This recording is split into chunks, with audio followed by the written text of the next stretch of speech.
All right, so this is rationalizing denominators part 2. We're going to be rationalizing binomial denominators, so that's how it's different from the part 1 lesson. So first, before I start, I want to talk about this word, a conjugate. What does that mean? What a conjugate is if I have a binomial like 2x plus 3, the conjugate of that is 2x minus 3. And what happens is when you multiply any number by its conjugate, you get a difference of squares. And if you forget what that means, I do have a video on this channel on the difference of squares pattern, I think. Okay, so I went ahead and put these on here, and I get 4x squared here, minus 6x here, 6x here, minus 3. So what happens with the difference of squares is these two terms in the middle here will cancel out, right? So you get 4x squared, I'm sorry, that was a 9, minus 9. So this is why it was called the difference of squares. So when you multiply a binomial like this by its conjugate, what will happen is you'll get the square of this and the square of this, but it's always the difference of the two squares. So if I multiplied this one by its conjugate here, its conjugate would be 3x plus 2. And I'm not going to do all this because it's the same pattern. So what I've got here is I've got a 9x if I square that squared, and then I have a 4, and then it's a minus.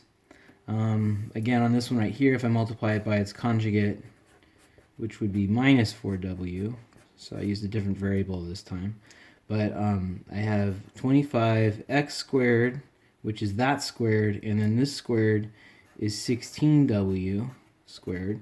And then again, it's a minus. Okay, so I just wanted to hit that pattern really fast because this is going to help us with this right here.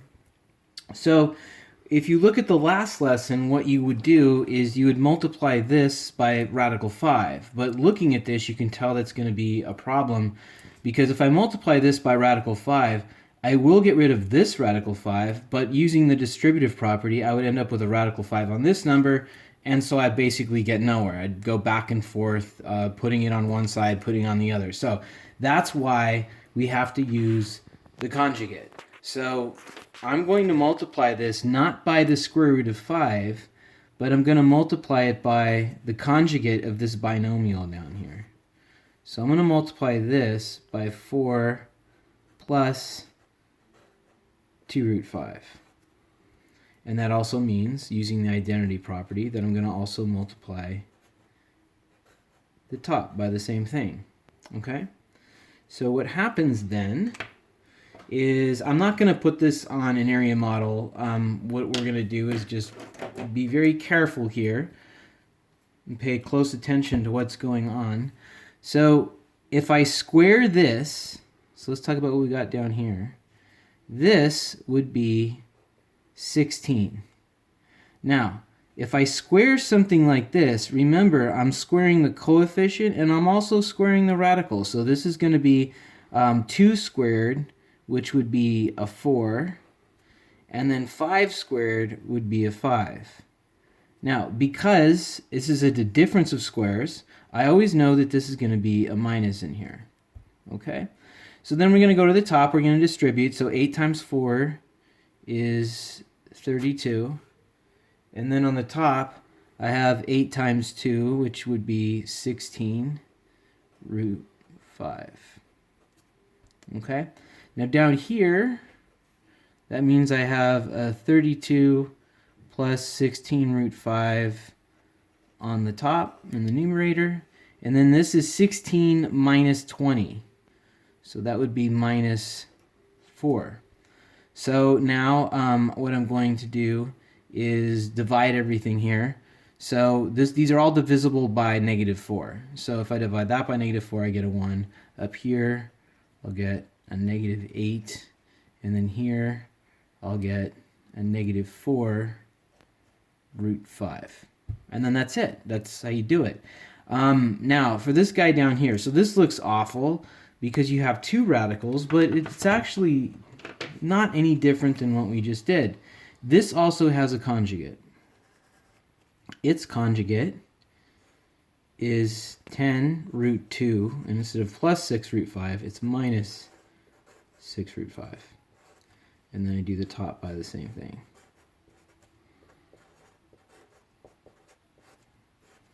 Okay.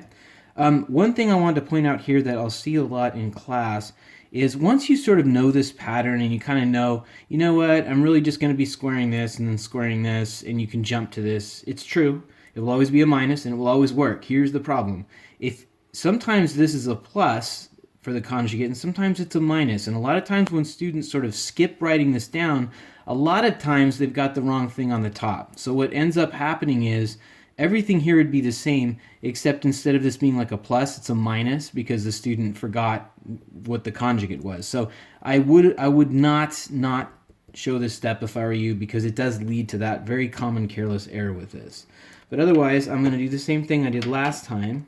So really carefully, I'm going to get my bottom one. So this is 10 times 10, which is 100. Times square root of 2 squared, which would just be 2. And then I'm going to have a minus. It's always a minus on the bottom, as I just said. And then this is a 36. And then this is a 5. Okay, so that's a difference of squares for this. And then on the top, just use distributive property. You've got 60 root 2 up here, and a minus 36 root 5 right there. And our bottom number, this is going to be 200 minus 180, which is a 20. And then right here, this is all the same.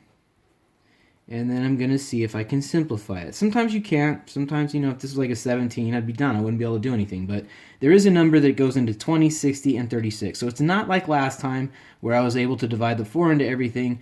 This time, I can't get 20 into 36. So be careful of things like that. But what I can do is I can divide everything here by 4.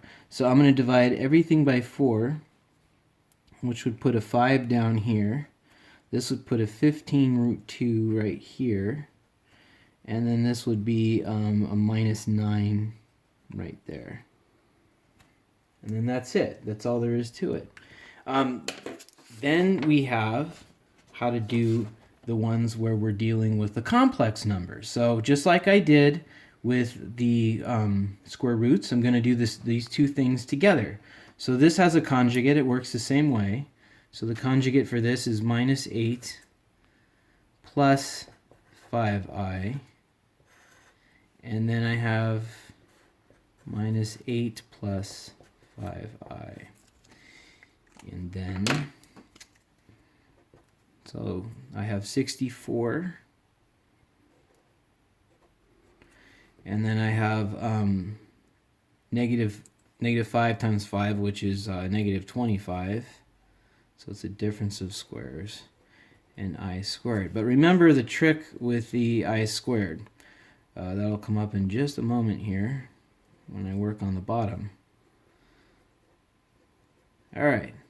So we talked about this in the calculating complex numbers video. You got to be careful with this I squared, because remember that I squared is equal to negative 1. So that's going to change this up a bit. Oh, I forgot this has an I right here. Don't forget that. All right. So nothing happens with that. But since this is a negative 1, this is a minus 35 now. And then this is not 64 minus 25. This is actually going to become a plus 25 because this is a negative 1. So this is 64 plus 25, which is going to be 89. And then I can't divide anything here, so then I'm done. So that's how you rationalize binomial denominators.